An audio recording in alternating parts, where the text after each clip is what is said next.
Hello বন্ধুরা, আমি স্মিতা দিল্লি থেকে। আজ তোমাদের প্রথমেই নিয়ে এসেছি আমার ফ্ল্যাটের এন্ট্রান্সে।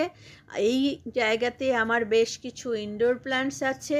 এই গাছগুলো তোমাদের দেখিয়ে দিতে চাই, আর এটাও বলতে চাই যে এই গাছগুলো কিন্তু তোমরা কাটিং থেকে তৈরি করে নিতে পারো। আমার এখানকার প্রত্যেকটি গাছই কিন্তু কাটিং থেকে গ্রো করা। আমি একটা গাছও কিন্তু কিনে লাগাইনি। দেখতেই পাচ্ছ কি সুন্দর সুন্দর সব indoor plants, silver coin, snake plant, money plant, jet plant, golden snake plant, পেছনে আছে পিস লিলি, সিঙ্গোনিয়াম, প্রচুর গাছ তোমরা দেখতে পাচ্ছ। এগুলো সব কিন্তু কাটিং থেকে গ্রো করা, এবং একটা গাছ থেকে আরও অনেকগুলো গাছ এইভাবেই আমি তৈরি করে নিয়েছি। তাই তোমাদের এই কাজগুলো দেখালাম, তোমরাও যাতে এই মার্চ মাসটায় এই সুন্দর সুন্দর নিজেদের পছন্দ মতো গাছগুলোর চারা তৈরি করে নিতে পারো বন্ধুরা। তারপরেও ভিডিওটাতে কিন্তু আজ অনেকগুলি চমক আছে। এই মার্চ মাসে আমরা যে সমস্ত কাজগুলো খুব সহজেই করে নিতে পারি সেইগুলো নিয়ে আজ তোমাদের সামনে আমি হাজির হয়েছি। তোমরাও কিন্তু এইভাবেই মার্চ মাসটাকে বাগানের বেশ কিছু কাজের জন্য কাজে লাগিয়ে নিতে পারো। দেখো তাহলে আমি ছোট্ট ছোট্ট গ্রো ব্যাগ তৈরি করে নিয়েছি। এখনও ছাদ বাগানের কিন্তু অনেক রকম গরমের সবজির চারা তৈরি হয়ে গেছে। বীজ বসিয়েছিলাম, চারা বেরিয়েছে, এদিকে ওদিকে নিজের থেকেই টমেটো গাছ বেরিয়েছে। সেগুলোকেও আমি ফেলে না দিয়ে এইভাবে এই গ্রো ব্যাগগুলোতে লাগিয়ে নেব।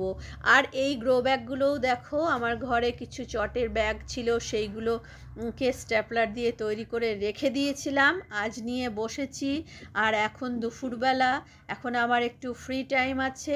রোদ্দুরে না বসে ঘরের ভেতরেই কিন্তু আমি এই কাজগুলো করে নেব। একদম নিচের স্তরে দেখো দিয়ে দিচ্ছি কিছুটা শুকনো মাটি। এই মাটিগুলোও কিন্তু পুরনো, গামলা খালি করা। তার উপরে দিয়ে দিচ্ছি কাগজের টুকরো, বেশ কিছু শুকনো ডালপালা, চন্দ্রমল্লিকা গাছের কাটিং করে রেখেছিলাম, সেইগুলো সমস্ত কিছু কিন্তু ব্যবহার করে নেব এখানেই এই গ্রো ব্যাগ ভর্তির কাজে। তাহলে গ্রো ব্যাগটাতে আমার একদমই বেশি মাটিও লাগবে না। তাছাড়াও তৈরি হবে খাবার গাছেদের জন্য। যেই গাছটা বাড়বে, বড় হতে হতে এই জিনিসগুলোও কিন্তু কম্পোস্টে তৈরি হবে আর গাছকে খাবার প্রদান করবে। এরপরে দেখো দিয়ে দিচ্ছি চা পাতা, ইউজ করা চা পাতা বন্ধুরা আমি একটা জায়গায় কালেক্ট করে রাখি, আর এইগুলোকেও কিন্তু আমি নানান কাজে ব্যবহার করি। একটা লেয়ারে দিয়ে দিলাম শুকনো পাতা, কিছু গাছের গার্ডেনের গার্বেজ, তারপরে দিয়ে দিলাম চা পাতা। আর এখন দেখো এই শুকনো পাতাগুলোকেও আমি কি সুন্দরভাবে ইউজ করে নেব। এখন মার্চ মাস, চতুর্দিকে কিন্তু প্রচুর পাতা ঝরে পড়ছে বন্ধুরা। তোমরা চেষ্টা করবে এই পাতাগুলোকে সংগ্রহ করার। আমি কিন্তু আমার মেড সার্ভেন্টকে দিয়ে এই সময় বেশ কিছু পাতা প্যাকেটে প্যাকেটে বস্তায় বস্তায় কালেক্ট করে নিয়েছি, এবং এইগুলো দিয়েই আমি গরমের সবজির গামলা বা গ্রো ব্যাগগুলো ভর্তি করব, এবং যেটুকু বেঁচে যাবে সেগুলোকেও কিন্তু আমি পাতা পচা সার বানিয়ে নেব। এই দেখো শুকনো পাতা দেওয়ার পর দিয়ে দিচ্ছি সবজির খোসা। এই যে অনেকখানি সবজির খোসা কিন্তু আমি নিয়ে এসেছি, এইগুলো দিয়ে দেব। একটা একটা করে লেয়ার এইভাবেই সুন্দর করে সাজিয়ে দিলে খুব সুন্দর কম্পোস্ট তৈরি হবে, আর সেইগুলোই কিন্তু গাছ খুব সুন্দরভাবে নিজেদের গ্রোথ নেওয়ার জন্য ব্যবহার করবে। এইভাবেই কয়েকটি গ্রো ব্যাগ আজকে তৈরি করে নেব একই প্রসেসে, যে সমস্ত জিনিসগুলো তোমরা দেখছো। আর এই গ্রো ব্যাগগুলোতে কিন্তু আমি ছোট্ট ছোট্ট চারা গাছ খুব সুন্দরভাবে বসিয়ে নেব, যাতে করে আমার বেশি গামলা বা যে গ্রো ব্যাগগুলো এখনও খালি হয়নি সেগুলোর জন্য আমাকে অপেক্ষা করে থাকতে হবে না। এই দেখো প্রত্যেকটা গ্রো ব্যাগকে ওই একই প্রসেসে সুন্দর করে ভর্তি করে নিলাম। এবার অপেক্ষায়, বিকেল হলে রোদ্দুর গড়িয়ে এলেই আমি কিন্তু চলে যাব সমস্ত কিছু নিয়ে ছাদ বাগানে। দেখো বন্ধুরা, আমি ছাদ বাগানে হাজির হয়েছি সমস্ত জিনিসপত্র নিয়ে। আর দেখো, তার আগে তোমাদেরকে একটুখানি দেখিয়ে দিই। আমি বাজার থেকে সেদিন যে দুটো করলার চারা এনেছিলাম সেই দুটোকেও লাগিয়ে দিয়েছি, তোমরা দেখতেই পাচ্ছ। আর আমার কি সুন্দর লঙ্কা ধরেছে দেখো বন্ধুরা, কি লম্বা লম্বা লঙ্কা হয়েছে, মনে হয় এইগুলো আচারি লঙ্কা। এখনও কিন্তু আমি নিজে একটাও লঙ্কা টেস্ট করিনি। এখানে তো লঙ্কা দেখলে, আর এখানেও আমি ভেন্ডির বীজ ছড়িয়েছিলাম, সেই গাছগুলো বেরিয়ে গেছে। এই দেখো, দেখতেই পাচ্ছ সুন্দর করে ভেন্ডির বীজ বসানো হয়েছিল, সুন্দর করে গাছ বেরিয়েছে। এখানেও বেরিয়েছে লাউয়ের চারা গাছ। গোটা ছাদ বাগান ভর্তি নানা জায়গায় কিন্তু আমি নানা রকমের সবজির বীজ ছড়িয়ে দিয়েছিলাম, গাছ সবতে বেরিয়ে গেছে। এখানে দেখো শীতের সবজি ওলকপি এখনও খুব সুন্দর, লাস্ট লটের কয়েকটা ওলকপি এখনও আছে। এই দেখো একটা বিশাল ওলকপি, এই 1-2 দিনের মধ্যে এইগুলোকেও আমি হারভেস্ট করে নিয়ে এই গ্রো ব্যাগগুলোকে, এটা আর কি ফ্রুটের বাস্কেট, খালি করে নেব। তারপর সেখানে যে চারা গাছগুলো তোমাদের দেখালাম, লাউ গাছ, ঝিঙে গাছ, সেইগুলোকে কিন্তু আমি প্রতিস্থাপন করে দেব বন্ধুরা। এদিকেও হয়ে যাচ্ছে বেগুন, বেগুন গাছে বেগুন তো ধরছেই। টমেটো গাছেও টমেটো এখনও আছে, লাগাতার টমেটো পেয়ে যাচ্ছি। আর ছোট্ট ছোট্ট চারাগুলোও কিন্তু আমি আজকে 2-1টা বসিয়ে নেব। এখনও বেশ ঠান্ডা ঠান্ডা আছে, এখনও মার্চ মাসের পুরো অবধি টমেটো গাছে ফুল ফুটবে এবং টমেটোর চারাও তৈরি হয়ে যাবে বন্ধুরা। এখানে দেখো লম্বা বেগুন ধরেছে, কি সুন্দর তার গ্রোথ। আর এরপর চলো আজ কয়েকটা চারা গাছ বসিয়ে নেব।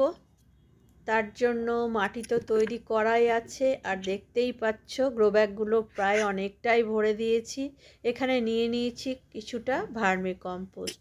এই দেখো বন্ধুরা, এইখানে আমার মাটি কি সুন্দর করে আমি তৈরি করে রেখেছি। এগুলোও কিন্তু পুরনো মাটি, তাতে আমি ট্রাইকোডার্মা, নিমখোল, হাড় গুঁড়ো, চুন, ছাই সমস্ত কিছু মিলিয়ে কিন্তু জলছিটা দিয়ে বেশ 1 মাস মতো রেখে দিয়েছিলাম। এবার এই মাটিতেই আমি সুন্দর করে চারাগুলো বসিয়ে দেব। এই চা পাতার তৈরি গ্রো ব্যাগটাতে আমি একটা টমেটো গাছ লাগিয়ে দিচ্ছি, দেখতেই পাচ্ছ তোমরা। সুন্দর করে টমেটো গাছটা বসিয়ে দিলাম। এই টমেটো গাছগুলো কিন্তু নিজের থেকেই বেরিয়েছে। এখনও মার্চ মাস অবধি টমেটোর ফুল ফুটবে এবং টমেটো ধরবে বলে আশা করছি। আর এই গ্রো ব্যাগটি একটি চটের ব্যাগ ছিল, সেটাকেও সুন্দর করে গ্রো ব্যাগ করে নিয়েছিলাম। আর এতেও লাগিয়ে দেব আমি একটা গরমের সবজি নয়, গরমের ফল, খরবুজা, ফ্রুটি গাছ। এগুলোও বীজ ফেলেছিলাম, চারা বেরিয়েছে, অনেকগুলো চারা আছে। আজ আপাতত এই গ্রো ব্যাগটাতে একটা চারা আমি বসিয়ে দিচ্ছি। এই গ্রো ব্যাগটা প্রায় 12x12 সাইজের মতোই হবে। একটা চারা এই গ্রো ব্যাগটাতে লাগিয়ে দেখে নিচ্ছি কীভাবে, কীরকম গ্রোথ হচ্ছে বা ঠিকমতো খরবুজা ধরছে কি না। আমি এইভাবেই এই গ্রো ব্যাগগুলোকে ইউজ করে নিচ্ছি বন্ধুরা। এখনও বড় গ্রো ব্যাগগুলো যেহেতু খালি হয়নি, একটাতে মূলও রয়েছে বলে আমি এই গাছগুলোকে এখন এতেই প্রতিস্থাপন করে দিচ্ছি। দরকার হলে এখান থেকে আমি কিন্তু এদের শিফট করে দিতেও পারবো। এই দেখো সুন্দর করে একটা খরবুজার গাছ আমি লাগিয়ে নিলাম। আর এখানে রয়েছে একটা পুঁই গাছ, পুঁই শাকের চারা কিন্তু নিজে থেকেই বেরিয়েছে, যেহেতু আমার ছাদ বাগানে আগের বারে অনেকগুলো পুঁই শাক হয়েছিল, সেখান থেকেই বীজ ছড়িয়ে নিজে থেকেই চারা বেরিয়েছে। সেই পুঁই শাকটাকেও আমি আজকে একটা আমার নিজের তৈরি গ্রো ব্যাগে লাগিয়ে নেব।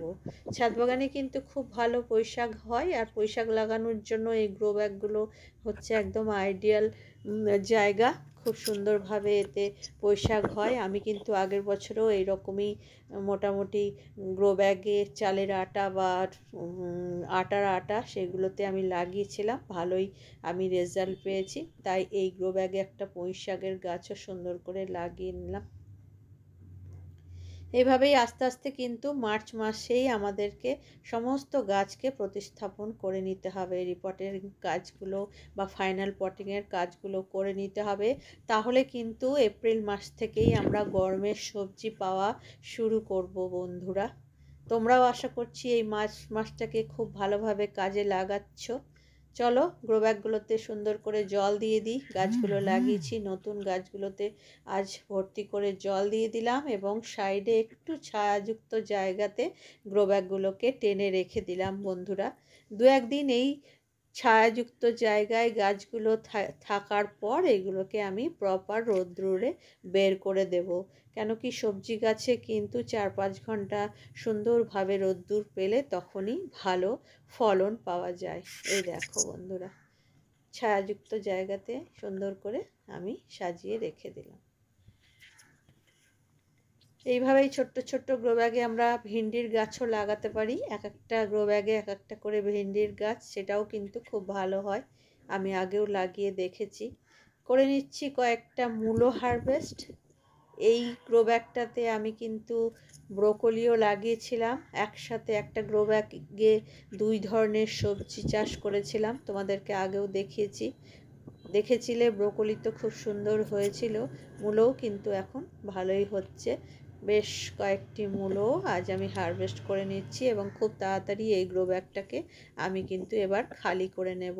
এতে আমাকে গরমের চারাগুলো এবার বসাতে হবে। আর এই গ্রো ব্যাগগুলোতে লিফি ভেজিটেবলস, লতানো গাছগুলো খুব ভালো হয়। লিফি ভেজিটেবলস নয়, লতানো, কুমড়ো, লাউ, ঝিঙে, শশা, যাদের শিকড়টা খুব ভালোভাবে চলাচল করতে পারে। আগের বছর এই গ্রো ব্যাগটাতে আমি লাউ গাছ লাগিয়েছিলাম, প্রচুর ফলন পেয়েছি। আশা করছি এবারও তোমাদের দেখাতে পারবো। 2টো লঙ্কা হারভেস্ট করে নিচ্ছি। লঙ্কাগুলো দেখে খুবই ভালো লাগছে। দেখা যাক কেমন লঙ্কা টেস্ট হয়, ঝাল কীরকম তোমাদেরকে পরে আবার জানাবো। আজকে তাহলে তোমাদের সঙ্গে নিয়ে অনেকগুলো কাজ করে নিলাম। পুরো মার্চ মাসটা প্রতিটা দিনই ছাদ বাগানে এইভাবে এসে 2-3 ঘন্টা কাজ করে নিই। আজ আর একটা যেতে যেতে কাজ করব। এটা হচ্ছে মটরের খোসা ভেজানো জল।